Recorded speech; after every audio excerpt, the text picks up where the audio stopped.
इस कहानी में दिखाई गई सभी घटनाएं एवं पात्र पूरी तरह से काल्पनिक हैं। इसका किसी भी जीवित या मृत व्यक्ति के साथ किसी भी तरह का कोई भी संबंध केवल एक संयोग मात्र होगा।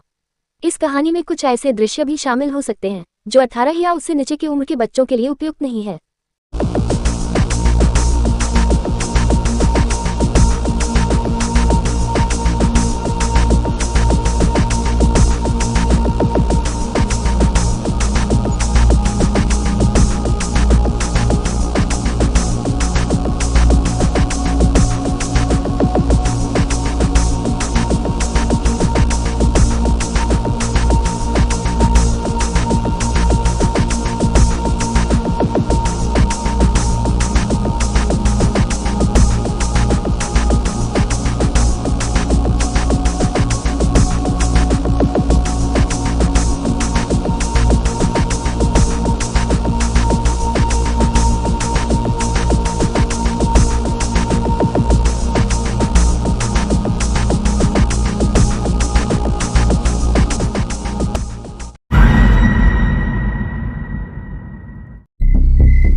रात काफी हो चुका था, लेकिन डेनी को नींद नहीं आ रहा था। 2 दिन पहले उसके घर के पास एक लड़की ने आत्महत्या की थी। गांव के सभी लोग डरे हुए हैं। डेनी की बीवी ने अपने मां को कुछ दिनों के लिए बुला ली।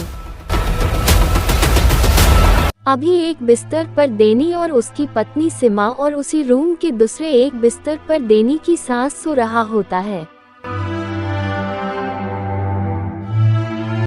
तभी डेनी की सास ने बेटी को आवाज लगाई, सीमा बेटी सो गई क्या? मुझे जरा बाहर बाथरूम जाना था।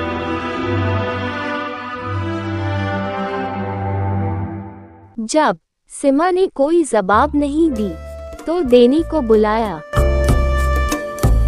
दामाद जी, सीमा बेटी सो गई होगी, क्या तुम जाग रहे हो? मुझे बाहर बाथरूम जाना था, अकेले थोड़ी डर लगती है, क्या तुम साथ जा सकते हो? डेनी ने धीरे से कहा। ठीक है माँ जी, आप चलिए, मैं आता हूँ। फिर दोनों बाहर चले गए।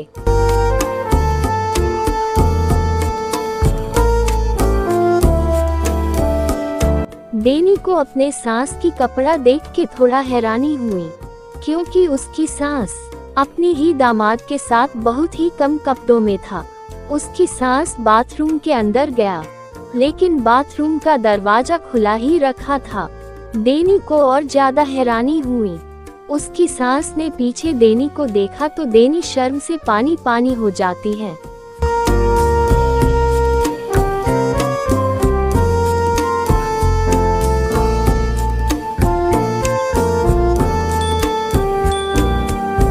सास थोड़ा मुस्कुराते हुए कहते हैं, मुझे नींद ही नहीं आ रही है, थोड़ा बाहर ही रुक जाते हैं, ठंडी हवा भी चल रही है। डेनी कहते हैं, रात काफी हो चुका है, मुझे सुबह काम पर भी जल्दी जाना होगा। सास कहते हैं, थोड़ी देर रोकते हैं। डेनी कहने लगे, माँ जी, मैं सोने जाता हूँ, मेरा सिर भी दर्द कर रहा है। सास ने जल्दी से कहा, तो फिर चलो, मैं तुम्हारी सिर की मालिश देती हूँ।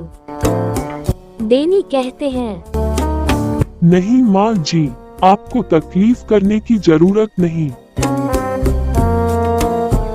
सास कहने लगी, मैं तुम्हारी एक नहीं सुनने वाली, तुम चलो।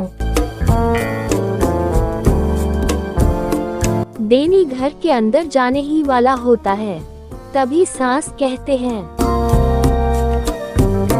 उस रूम में नहीं जाना, दूसरे रूम में चलो, वहाँ लाइट ऑन रखने पर सीमा बेटी को परेशानी होगी। फिर डेनी एक दूसरे रूम चला जाता है। वहाँ एक बिस्तर पर डेनी बैठे होते हैं। सास कहते हैं, तुम बिस्तर पर लेट जाओ, तभी सिर का मालिश करने में अच्छा होगा। लेकिन डेनी कहते हैं, माँ जी मुझे नींद आया है, आप ऐसे ही थोड़ा मालिश दीजिए।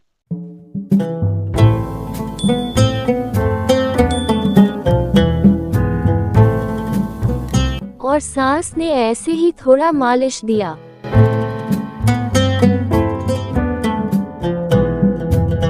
फिर सास कहने लगी, मुझे बहुत ही गर्मी लग रही है, तुम शर्माना मत, मैं जरा नीचे का कपड़ा उतार लेती हूँ। ऐसा कहकर डेनी की सास ने डेनी के सामने ही नीचे का कपड़ा उतार देती है। अब कपड़े के नाम पर सिर्फ एक पेंटी और एक ब्रा होती है। और फिर एक कातिल निगाहों से डेनी की तरफ देख रहा होता है। डेनी कहता है, माँ जी ये आपने क्या किया? सिमा देखेंगी तो क्या सोचेगी? सास कहते हैं, मेरे प्यारे दामाद जी, क्या अभी तुम्हें बताना होगा मैं क्या चाहती हूँ? डेनी थोड़ा हिचकिचाते हुए कहने लगे, नहीं, मुझे मालूम है, लेकिन आप मेरे सासू माँ हैं। ऊपर से मेरी सिर भी दर्द कर रहा है।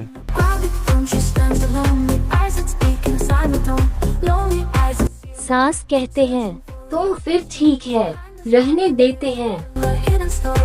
और फिर डेनी झट से बोलने लगे, नहीं नहीं, अब बिल्कुल ठीक हूँ। सास कहते हैं, तो फिर काम आगे बढ़ाएं। Let's go. ऐसा कहकर सास ने डेनी को कुछ मनोरंजन करके और ज्यादा उत्तेजित किया।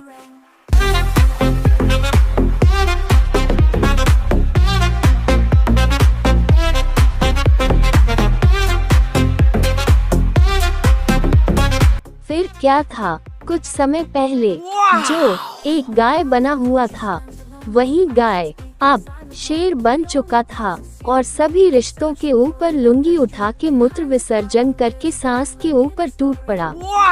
और 1 घंटे तक सांस को अलग अलग तरह से मनोरंजित करते रहे। 1 घंटे के बाद डेनी जल्दी से कपड़ा पहन लेती है, क्योंकि सिमा उठ सकती है। उसकी सांस बिस्तर पर ही सोई हुई होती है। डेनी ने सांस को आवाज लगाई, माँ जी जल्दी से उठ जाइए, मैं आता हूँ।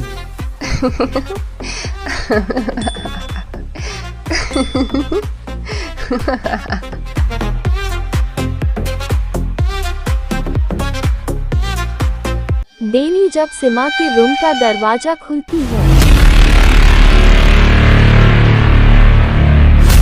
तो हैरान हो गया, क्योंकि उनका सांस तो बिस्तर पर ही सोई हुई है। तो फिर वह कौन था जिसके साथ डेनी अभी अभी रंगरेलियां मना कर आए हैं? डेनी दौड़ते हुए गया और दरवाजे से घिरे घिरे देखा। डेनी ने देखा बिस्तर पर जहां उसकी सांस लेटा हुआ था, वहां डेनी के खुद का मृत्यु शरीर पड़ा हुआ है। डेनी को समझने में बिल्कुल वक्त नहीं लगा कि वह अब इस दुनिया में नहीं है। डेनी अपने आँखों से साफ साफ देख पा रहे थे कि किस तरह से डेनी अपने घर के सामने की उस लड़की को मौका मिलने पर एक दिन घर में घुसकर जबरदस्ती शारीरिक संबंध करते हैं और बाद में पुलिस की भाई से हत्या करके आत्महत्या का रूप दिया था। और आज उसी लड़की ने फिर से डेनी को हमेशा के लिए खुश कर दिया।